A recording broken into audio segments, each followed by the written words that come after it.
Commander Elena Vasquez stared at the communications panel in disbelief, her coffee growing cold as she read the same message for the 10th time.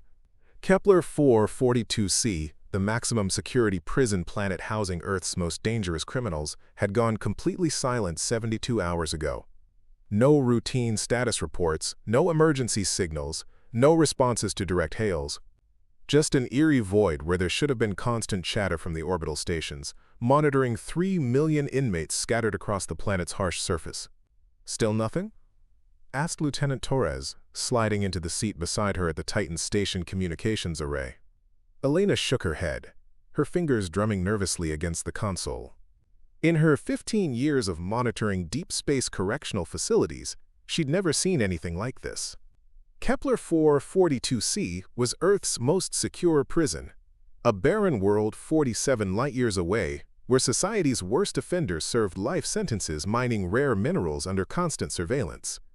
The planet had been chosen specifically for its isolation and harsh conditions.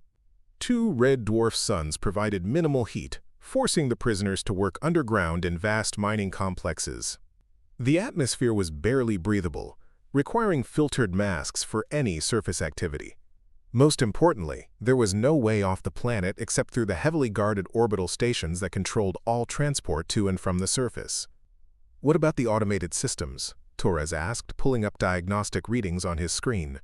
"The orbital defense grid, the atmospheric processors, the mining quotas?" Elena had been checking those systems obsessively for the past 3 days. Everything appeared to be functioning normally, which made the communications blackout even more disturbing. "All green across the board," she replied, her voice tight with worry. "The prisoners are still mining. The processors are still working. The defense grid is still operational. It's like everyone just stopped talking at exactly 1400 hours on Tuesday." She paused, considering the implications. Either something catastrophic happened to every single communication device simultaneously, or someone deliberately cut all outgoing transmissions. Torres frowned, understanding the gravity of both possibilities. "Has Command authorized a reconnaissance mission?" Elena nodded grimly.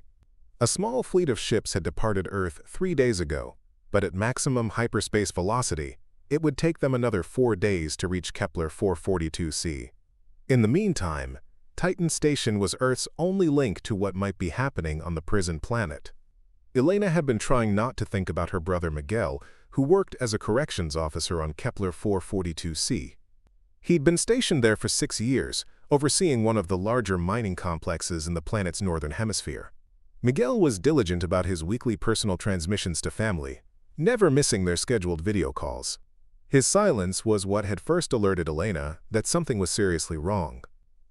"Maybe it's just a technical malfunction," Torres suggested, though his tone suggested he didn't believe it himself. "Solar flare activity. Equipment failure. Some kind of interference we haven't identified yet." Elena wanted to believe him, but her instincts told her something much worse was happening. Prison planets didn't just go silent without reason. The communications array suddenly erupted in urgent beeping, causing both officers to jump. Elena's heart raced as she saw an incoming transmission indicator, but her relief turned to confusion when she realized the signal wasn't coming from Kepler 442c itself. The source coordinates showed the transmission was originating from Kepler -442d, the small moon that orbited the prison planet. "That's impossible," Torres muttered, checking the readings twice. "There's nothing on that moon except automated mineral scanners and emergency backup systems. No personnel, no communications equipment capable of deep space transmission." Elena was already opening the channel, her hands trembling slightly as she prepared to receive whatever message was coming from the dead moon. The screen flickered to life, but instead of video, only audio came through. The voice that emerged from the speakers was human, but distorted and hollow, as if it were echoing through vast chambers or being filtered through damaged equipment. "This is Kepler -442d to any receiving station. We have a situation that requires immediate attention." Elena grabbed the microphone, her training taking over despite her confusion. "This is Titan Station. Please identify yourself and state the nature of your emergency." There was a long pause before the voice responded, and when it did, the words sent chills down Elena's spine. "There is no emergency, Commander Vasquez.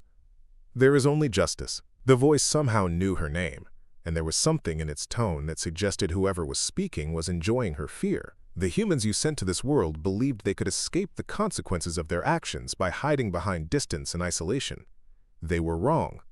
Torres was frantically working his console, trying to trace the signal and identify who might be speaking. Elena kept the channel open, her mind racing through protocols she'd never expected to use. "Who is this? What's happened to the personnel on Kepler 442c? Are you holding them hostage?" Laughter echoed through the speakers, but it wasn't entirely human. There were harmonics and overtones that suggested multiple voices speaking in unison. Or perhaps something that wasn't quite human at all. Hostage implies they have value as bargaining chips. These creatures have no value except as examples of what happens when a species believes it can dispose of its problems by sending them into the darkness. Elena felt ice forming in her stomach as the implications became clear. Whoever was speaking had taken control of the prison planet and was now using the moon as their communication base. "What do you want? What are your demands?" she asked, trying to keep her voice steady and professional. "We want you to understand that your isolation is an illusion," the voice replied. "You believe you can send your worst impulses into the void and continue living as if they don't exist. But everything you cast away has consequences, and those consequences have been building in the darkness for longer than your species has existed."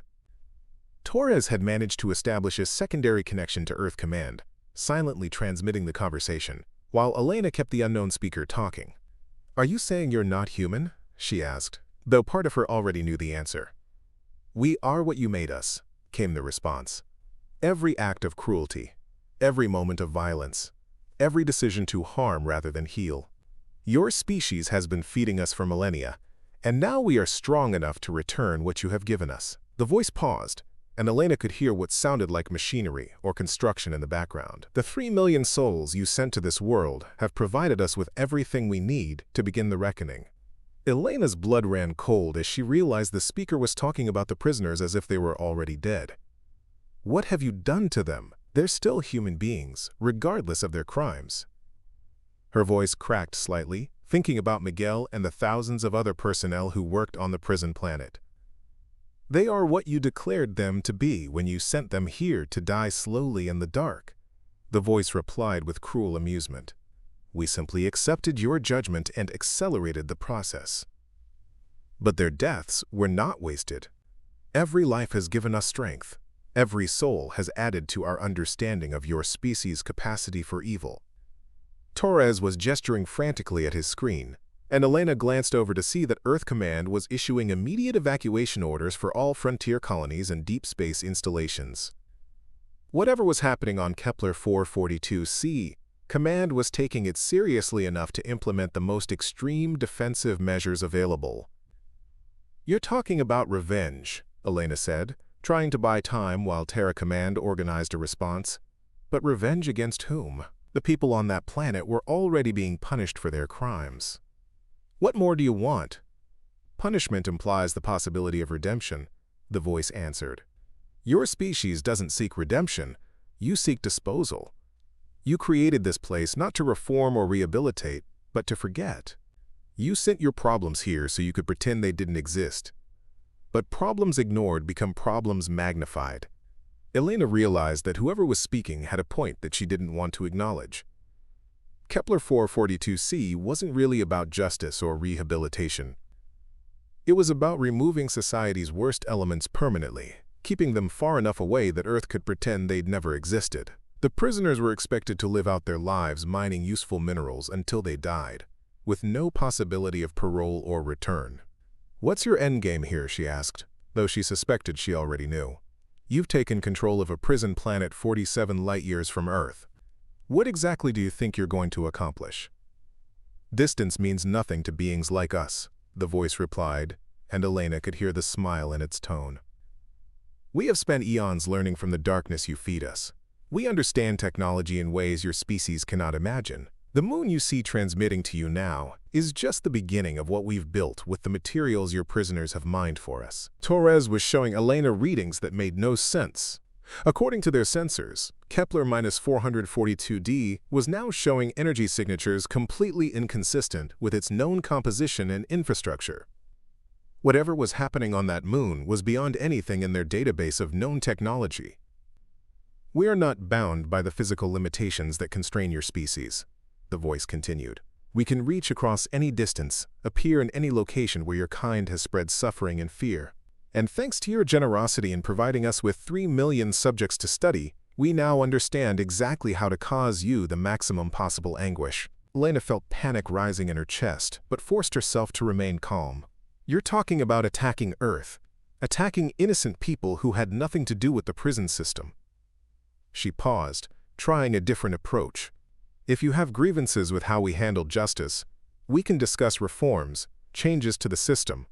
The laughter that came through the speakers was genuinely terrifying, filled with malice and amusement at her naivete. "Reforms? Changes?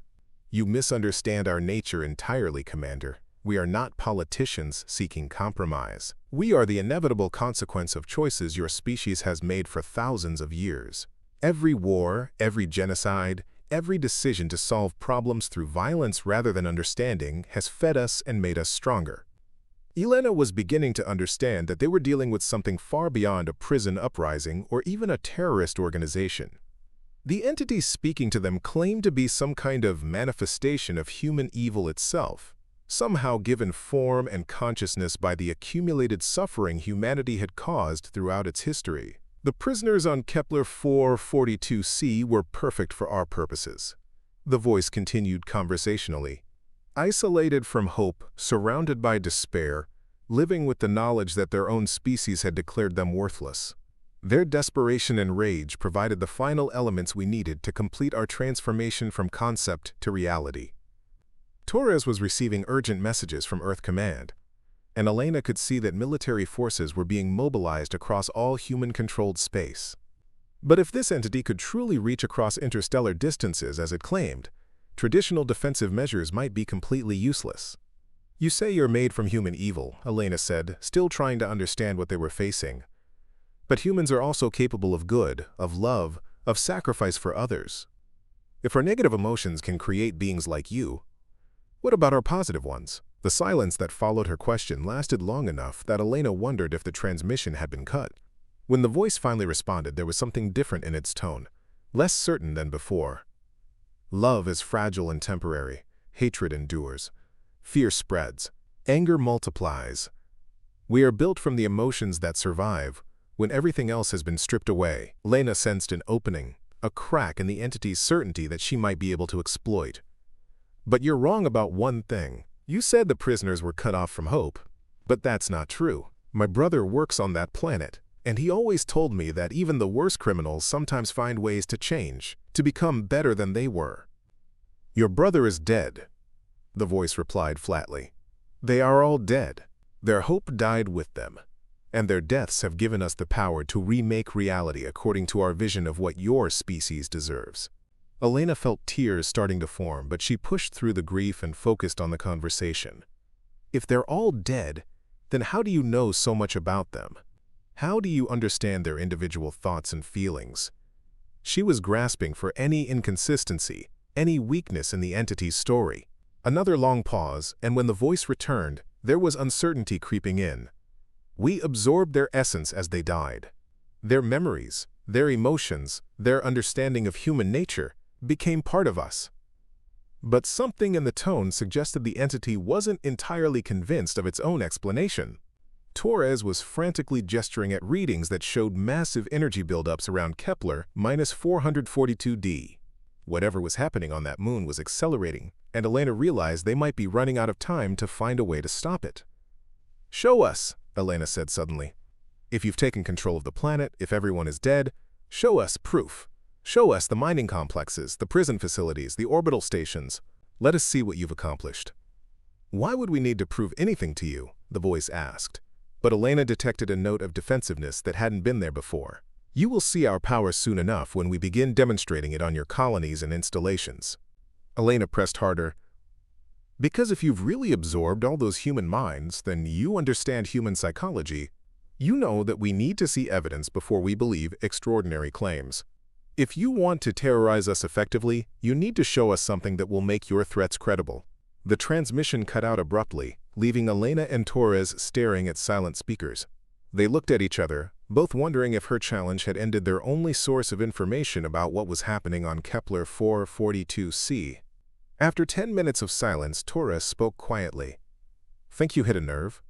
Elena nodded, studying the sensor readings that showed continued energy buildup around the prison planet's moon. "I think we're dealing with something that's not as powerful or as certain as it wants us to believe. The question is whether we can figure out its weaknesses before it figures out how to carry out its threats." The communications array suddenly came back to life. But this time the signal was coming from multiple sources across Kepler 442c's surface. Instead of the single distorted voice they'd been hearing, Elena and Torres could hear dozens of human voices speaking at once, creating a chaotic cacophony of overlapping words and sentences. Elena managed to isolate several individual transmissions, and what she heard made her gasp. "Miguel, Miguel, is that you?" Her brother's voice was coming through one of the channels, but he sounded confused and disoriented, as if he was speaking from inside a dream. "Elena, I can hear you, but I can't see anything. Everything is dark, but I'm not alone. There are so many voices, so many people here with me." Miguel's voice was accompanied by dozens of others, all speaking about darkness, confusion, and being trapped somewhere between life and death. Elena realized with growing horror that the entity hadn't absorbed the essence of dead prisoners and personnel. It had somehow trapped their consciousness, keeping them alive but imprisoning their minds in some kind of collective nightmare. The 3 million people on Kepler 442c weren't dead, but they weren't exactly alive either. "Miguel, listen to me," Elena said urgently. "Can you remember what happened? How did you end up like this?" Her brother's response came in fragments, interrupted by other voices that seemed to be sharing the same communication channel. "Something came from below, from the deep mines. We thought it was just equipment malfunction at first, systems going offline, strange readings from the lower levels. But then people started disappearing, not dying, just vanishing. And then we could hear them calling to us from places they couldn't possibly be." Torres was recording everything, trying to make sense of the overlapping voices and fragmented stories. Elena focused on her brother's voice, using their shared childhood memories to help him maintain focus and coherence. "The thing called itself justice," Miguel continued, his voice becoming clearer as Elena helped anchor his consciousness.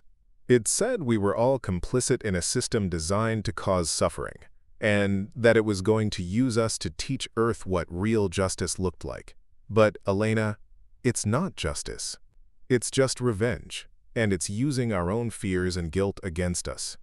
Elena felt a surge of hope as she realized that the people trapped on Kepler 442c were still fighting, still trying to resist whatever had captured them. The entity claiming to speak for them was not as in control as it wanted Earth to believe. "Miguel, are you still in the mining complex? Can you see anything about what this entity actually is?" Elena asked, knowing that any information might be crucial for developing a response. "It's not what it claims to be," Miguel said, his voice growing stronger with each exchange. "It's not some cosmic force of justice or revenge. It's something we found in the deep mines, something that's been dormant for millions of years. We woke it up with our drilling, and it's been feeding on our despair and isolation." Torres was cross-referencing Miguel's information with geological surveys of Kepler 442c, and what he found made him grab Elena's arm. "Look at this. The mining operations have been going deeper every year, following new mineral veins. 6 months ago, they broke through into cavern systems that weren't on any of the original surveys." Elena felt pieces of a puzzle clicking into place. It's not a manifestation of human evil, it's something that was already there, something ancient that we accidentally released. And it's been learning about us by studying the prisoners and staff, figuring out how to manipulate our fears and guilt. The single distorted voice that had first contacted them suddenly returned, cutting through the chorus of trapped human voices. "Clever, Commander Vasquez, but understanding our nature does not diminish our power. We have indeed been sleeping in the deep places of this world for eons, but your species has provided us with everything we need to understand your weaknesses and exploit them." Elena realized that their conversation was being monitored by the entity, which meant it could hear everything the trapped humans were telling them. But Miguel's voice came through again, fainter now but still determined. It can hear us, but it can't control what we think or feel. It feeds on despair and isolation, but it can't create those emotions artificially. It needs us to genuinely feel hopeless. Torres was frantically working his console, establishing connections to Earth Command and every other human installation within communication range. Elena, if this thing feeds on despair and isolation, then the solution might be to flood the system with hope and connection. Elena understood immediately. A massive communication effort. Every human installation, every ship, every outpost, simultaneously sending messages of support and connection to the people trapped on Kepler 442c. If we can overwhelm the entity's influence with genuine human emotion, we might be able to weaken it enough for the people to break free. The ancient entity seemed to realize what they were planning. You cannot defeat darkness with pretty words and false sentiment. We have fed on the worst impulses of your species for millions of years. We understand cruelty and selfishness far better than you understand love and cooperation. But Elena was already implementing the plan, sending out emergency broadcasts to every human installation within range. This is Commander Elena Vasquez at Titan Station. We have 3 million human beings trapped by a hostile entity on Kepler 442c. They need to hear from us, they need to know they're not alone, they need to feel connected to the rest of humanity. Within hours, the response was overwhelming. Every ship, every station, every colony sent messages of support and encouragement. Personal stories of overcoming despair, expressions of love for family members working in dangerous assignments, reminders that even the worst criminals were still human beings deserving of compassion rather than abandonment. The effect was immediate. The ancient entity's voice became less certain, more fragmented, as if it was struggling to maintain coherence.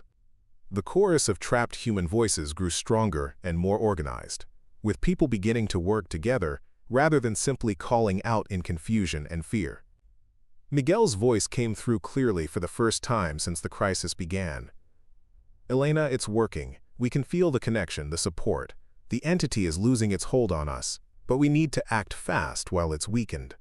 The mining equipment down here, we can use it to seal the caverns, trap it back where it came from. Elena coordinated with Earth Command and the rescue fleet that was still days away, providing real-time intelligence as the trapped personnel worked to contain the ancient entity. The battle wasn't fought with weapons or technology, but with human connection overcoming isolation, hope defeating despair, and love proving stronger than fear. When the ancient entity made its final attempt to reach out beyond Kepler 442c, its threats were hollow and powerless. Cut off from the despair it needed to survive, weakened by the flood of human compassion and connection, it could only retreat back into the deep places where it had slept for millions of years. The rescue fleet arrived to find Kepler 442c functioning normally, with the personnel and prisoners working together to rebuild their communication systems and reinforce the seals on the deep mining shafts. The crisis had taught everyone involved that isolation and abandonment only fed the darkness, while connection and compassion were humanity's greatest strengths. Elena's reunion with Miguel was emotional but brief. He had work to do reforming the prison system, transforming it from a place of abandonment into a place of genuine rehabilitation and hope. Elena returned to her monitoring duties with a deeper understanding that the greatest threats to humanity often came not from external enemies, but from their own willingness to abandon each other in times of need. The ancient entity still slumbered in the deep places of Kepler 442c, contained but not destroyed. It served as a permanent reminder that darkness fed on isolation and despair, while light grew stronger through connection and love. As long as humanity remembered to reach out to each other, rather than abandoning those who struggled, the entity would remain powerless. Elena kept a photo of the Kepler 442c personnel on her desk, a reminder that no one was ever truly alone as long as someone, somewhere, refused to give up on them. The prison planet had gone silent, but when it found its voice again, it spoke not of threats and revenge, but of redemption and second chances. Sometimes the most important victories were won not through strength or technology, but through the simple act of refusing to let anyone face their darkness alone. 2 years after what became known as the Kepler crisis, Elena stood in the observation deck of the newly renamed Hope Station, watching ships ferry supplies and visitors to the transformed world below. What had once been humanity's most isolated prison had become something unprecedented. A rehabilitation colony where the worst criminals in human space worked alongside volunteers, scientists, and reformed ex-convicts to build a new model of justice. Miguel had been promoted to Director of Rehabilitation Services, overseeing programs that would have been unthinkable before the crisis. Former murderers now counseled at-risk youth via holographic communication with Earth's inner cities. Drug lords who had destroyed communities now worked with agricultural specialists to develop sustainable farming techniques for frontier colonies. The most violent offenders participated in deep space rescue operations, risking their lives to save others. It's remarkable what people can become when they believe someone still cares about them, Miguel told Elena during her quarterly inspection visit. They were touring the new community centers that had replaced the Stark barracks where prisoners had once been warehoused. Some of these men and women did terrible things, but isolation and despair only made them worse. Connection and purpose are healing wounds we thought were permanent. The transformation hadn't been easy, or without controversy. Earth's politicians had initially resisted the changes, arguing that criminals deserved punishment, not rehabilitation programs that cost more than simple imprisonment. But the Kepler crisis had fundamentally shifted public opinion about the consequences of abandoning society's most troubled members. "What about the entity?" Elena asked as they passed one of the sealed mining shafts that led to the deep caverns. Warning beacons surrounded the area, and Elena could see monitoring equipment that kept constant watch for any signs of renewed activity. "Any indication it's still down there?" Miguel's expression grew serious. "The sensors detect something, but it's different now. Less active, less focused. Dr. Chen thinks it might be dormant again, but not the same kind of dormancy it experienced before we woke it up. More like it's learning, adapting, waiting for something." Dr. Sarah Chen had become the colony's chief xenobiologist, studying the entity that had nearly consumed 3 million human minds. Her research suggested that the creature was far older and more complex than anyone had initially realized, possibly predating human civilization by millions of years. "We've been monitoring similar energy signatures on 17 other worlds where humans have established mining operations," Dr. Chen explained when Elena visited her laboratory. "Whatever that thing is, it's not unique to Kepler 442c. We may have inadvertently awakened others, or they may be communicating with each other across interstellar distances." Elena felt a chill at the implications. "Are you saying there could be more of these entities? That we might face similar crises on other worlds?" Dr. Chen nodded grimly, pointing to a star map that showed the locations of anomalous readings throughout human space. "The entity here taught us something crucial about their nature," Dr. Chen continued. "They don't just feed on negative emotions, they feed on isolation itself. Anywhere humans have created systems based on abandonment, separation, or dehumanization, we've potentially created feeding grounds for these creatures." Elena studied the map, noting that several of the marked locations corresponded to other correctional facilities, military installations, and industrial colonies where workers were kept in harsh conditions far from Earth. So changing the prison system here was just the beginning. We need to fundamentally rethink how we handle any situation that involves isolating people from the rest of humanity. The implications extended far beyond criminal justice. Earth's military had begun rotating personnel more frequently and establishing better communication systems with isolated outposts. Colonial governments were implementing new support systems for workers in dangerous or remote locations. The entertainment industry had even changed its approach to reality shows and survival competitions, avoiding formats that deliberately isolated participants for dramatic effect. Grace Patterson, a former armed robber who had been serving a life sentence when the crisis began, had become one of the colony's most effective rehabilitation counselors. Elena interviewed her as part of her regular reports to Earth Command about the ongoing reforms. "Before the entity, I thought I deserved to be here forever," Grace explained as they sat in her office, which overlooked one of the colony's new hydroponic gardens. "I'd hurt people, destroyed families, caused real damage to my community. I accepted that I was irredeemable, that this place was where monsters like me belonged. Grace paused, organizing her thoughts carefully. But when that thing trapped our minds, when it tried to use our despair to fuel its power, I realized that believing I was irredeemable was exactly what fed it. The moment I started believing I could change, could become something better, its hold on me weakened. Elena had heard similar stories from dozens of former prisoners. The entity's attack had paradoxically become a catalyst for personal transformation, forcing people to choose between despair and hope in the most literal sense possible. Those who chose hope had not only survived the crisis but discovered capabilities they'd never known they possessed. The rehabilitation programs work because they're not just about changing behavior, Grace continued. They're about reconnecting people to the rest of humanity, helping them understand that they're still part of the human story, that their choices matter and their growth is possible. Elena's own role had evolved significantly since the crisis. She'd been promoted to Director of Deep Space Communications Security, tasked with developing early warning systems for similar threats throughout human space. Her team monitored not just for technological dangers, but for signs of social isolation and despair that might create conditions favorable to ancient entities. The work was challenging because it required understanding human psychology as much as xenobiology. Elena found herself consulting with sociologists, psychologists, and philosophers, as often as she worked with engineers and security specialists.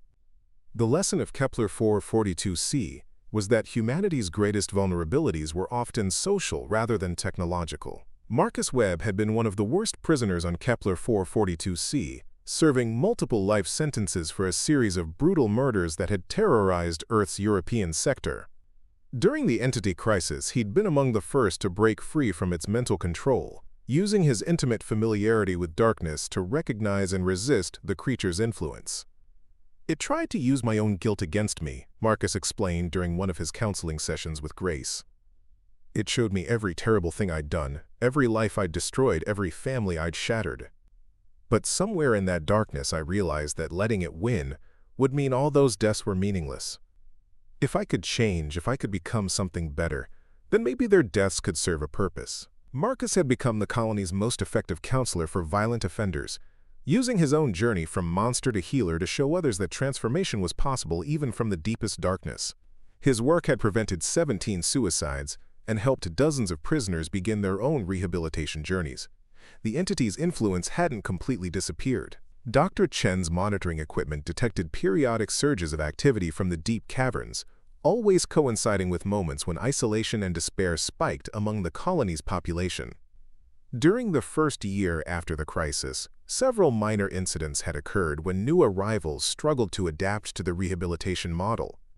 "It's still there, still learning," Dr. Chen warned Elena during a private briefing. "Every time someone on this world feels truly alone or hopeless, it gains a tiny bit of strength. We've contained it, but we haven't eliminated it.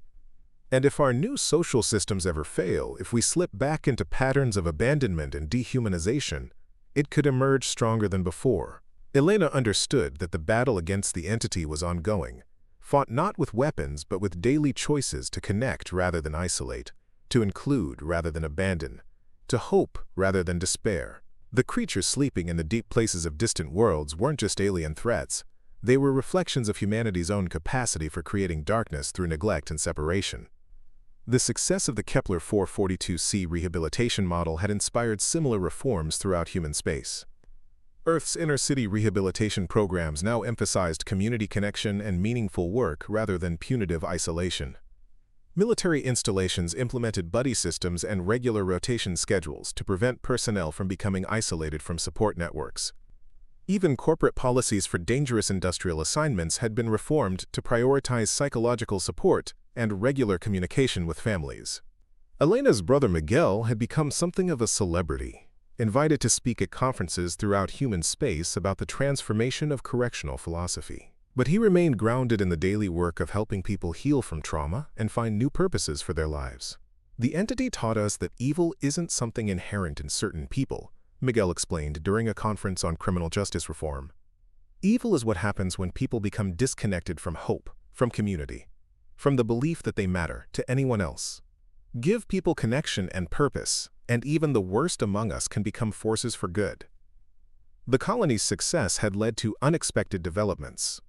Several of the reformed prisoners had become entrepreneurs, developing new technologies and social programs that were being implemented throughout human space. The agricultural innovations developed on Kepler 442c were helping feed struggling colonies on the frontier. The therapeutic techniques pioneered there were being used to treat trauma survivors on Earth. But Elena knew that the real measure of their success wasn't in statistics or awards, but in the daily choices millions of people made to reach out rather than turn away, to include rather than exclude, to fight isolation wherever it appeared.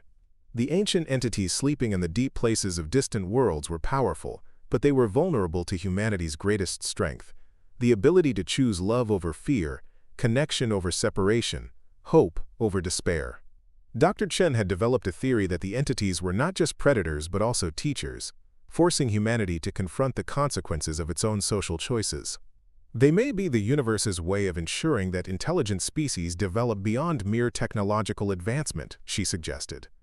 Any civilization that wants to survive contact with these entities has to evolve beyond systems based on punishment, abandonment, and dehumanization. Elena found the theory both terrifying and hopeful. If Dr. Chen was right, then humanity was being tested on its capacity for compassion and connection. The Kepler crisis had been their first exam, and they'd passed by discovering that their greatest weapon against cosmic horror was simply refusing to let anyone face their darkness alone. As Elena prepared to return to Titan Station, she took one final walk through the colony that had once been humanity's most isolated prison. Children now played in gardens where armed guards had once patrolled. Former criminals and their families shared meals in community centers that had replaced stark commissaries.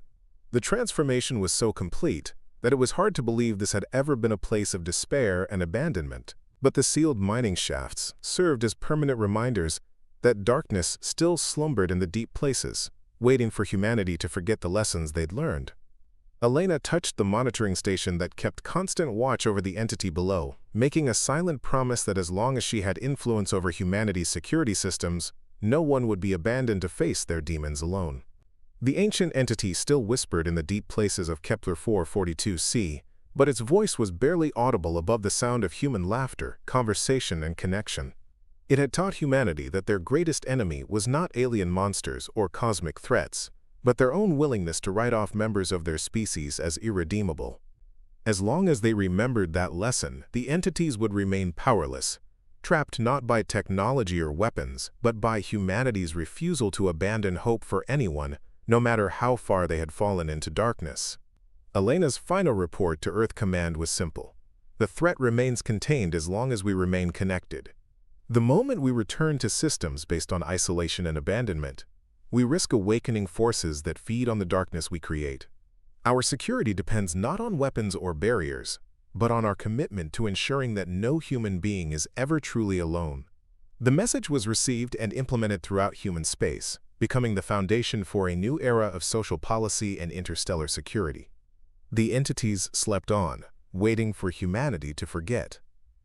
But humanity had learned to remember, and in that remembering they had found their greatest strength. 5 years later, Elena stood in the newly constructed Memorial Hall on Kepler 442c, watching as representatives from 47 human colonies participated in the annual remembrance ceremony. The event had become a tradition throughout human space, a day when every human settlement simultaneously transmitted messages of support and connection to isolated outposts, ensuring that no one anywhere felt forgotten or abandoned. The ceremony had begun as a practical measure to keep the ancient entities dormant, but it had evolved into something more profound, a celebration of humanity's commitment to never again allow systems of isolation and dehumanization to take root. Children born after the crisis grew up understanding that their safety depended not on military might, but on their willingness to care for even the most difficult members of their species. Dr. Chen approached Elena as the ceremony concluded, holding a datapad with readings from the deep monitoring stations. The entity's activity has decreased by another 12% this year, she reported. But more importantly, we're seeing similar decreases on 14 of the 17 other worlds where we've detected comparable entities. Elena smiled, understanding what those numbers represented. As humanity had reformed its approaches to criminal justice, military isolation, and colonial working conditions throughout their space, the ancient creatures were being systematically starved of the despair and abandonment they needed to remain active. Miguel had been invited to address the United Earth Assembly the following month about establishing the Kepler Protocols as mandatory standards for all human settlements. The protocols required that no human installation could operate without regular communication schedules, mental health support systems, and clear pathways for individuals to maintain connections with the broader human community. The beautiful irony, Miguel told Elena as they watched the ceremony participants begin to disperse, is that we thought we were just trying to survive a crisis, but we ended up creating the most compassionate civilization in human history. Grace Patterson had been elected as the colony's first civilian governor, representing a population that was now 60% former prisoners who had chosen to remain and build new lives on the world that had once been their prison. The colony had become a model not just for criminal justice reform, but for how any community could transform trauma into healing. Marcus Webb had established a foundation that worked with troubled youth throughout human space, using virtual reality technology to show them the possibilities for transformation and growth that existed even in the darkest circumstances. His motto had become famous across the colonies: "No one is too far gone to come home." As Elena prepared for her final inspection tour before retiring from active duty, she received an unexpected communication from the deep monitoring stations. Dr. Chen rushed to her side, excitement and concern competing on her face. "Elena, you need to see this. The entity is transmitting again, but it's different this time." Dr. Chen activated the audio feed, and Elena heard the familiar voice from 6 years earlier, but transformed. Where once there had been malice and hunger, now there was something that almost sounded like curiosity. "Humans of the surface worlds," the voice said, no longer distorted or threatening. "We have observed your transformation with interest. You have chosen a path we did not expect, one that has taught us things we thought we already understood about consciousness and connection." Elena took the microphone, her heart racing with the memory of their last conversation. "What do you want? Are you still a threat to the people of this world?" "We are no longer what we were when we first spoke," the entity replied. "Your species' choice to embrace connection over abandonment, hope over despair, has starved us of the energies we once consumed. But in that starvation, we have discovered something unexpected." Dr. Chen was frantically recording everything, understanding that this might be the most important xenobiological contact in human history. Elena waited for the entity to continue, unsure whether this development represented a new threat or an unprecedented opportunity. "We were created by the accumulated darkness of countless civilizations over millions of years," the entity explained. "We believed that consciousness inevitably led to cruelty, that intelligence was merely a more sophisticated form of predation. Your species has proven us wrong." Elena felt a chill of understanding. "You're saying that other civilizations failed where we succeeded? That they couldn't overcome their own capacity for abandonment and isolation?" 97 species have awakened us over the eons," the entity confirmed. "All chose to feed our hunger rather than starve it. All chose separation over connection when faced with their own darkness. You are the first to choose differently, and in doing so you have changed not just yourselves but us as well." The revelation that humanity was being judged by cosmic forces was overwhelming, but Elena focused on what mattered most. What happens now? To you, to us, to the other entities sleeping on distant worlds. We return to true dormancy, but not as predators waiting for prey. We become guardians, ensuring that the lesson you have taught spreads to whatever intelligences may emerge in the future. Your transformation has transformed us, and through us, the very nature of consciousness evolution in this galaxy. Elena understood that she was witnessing something unprecedented, not just first contact with an alien intelligence, but the graduation of her species from a test they hadn't even known they were taking. Humanity's choice to embrace redemption over revenge, connection over isolation, had not only saved them but had helped heal ancient wounds in the fabric of consciousness itself. Dr. Chen was already drafting reports that would reshape humanity's understanding of their place in the cosmos. Elena simply sat in wonder, thinking about the coffee shop employee she'd been when this all started, and how her brother's simple act of staying connected during his imprisonment had been part of a chain reaction that ultimately transformed both humanity and the ancient forces that had judged them. The entity's final message was brief but profound. Remember always that consciousness is a choice, connection is strength, and redemption is always possible. We will sleep peacefully now, knowing that the darkness has learned to choose light. As the transmission ended, Elena looked around at the memorial hall filled with people who had once been society's outcasts but had become its teachers. The ancient test was over, and humanity had passed not through strength or cleverness, but through their willingness to believe that no one was beyond saving. The prison planet that had once gone silent now hummed with constant communication, connection, and hope. And in the deep places of distant worlds, ancient entities settled into peaceful sleep, no longer predators, but protectors, watching over a galaxy where consciousness had finally learned to choose love over fear. Elena smiled, understanding that her species had inherited something far more valuable than any technology or territory. They had inherited the knowledge that they were capable of becoming better than their worst impulses, and that this capability was their greatest strength in a universe full of challenges yet to come. The stars seemed brighter as Elena walked home that evening, carrying the knowledge that humanity had not just survived their cosmic examination, but had graduated with honors, earning their place as teachers of hope in a galaxy that had been waiting eons for someone to prove that intelligence could evolve beyond cruelty. The end.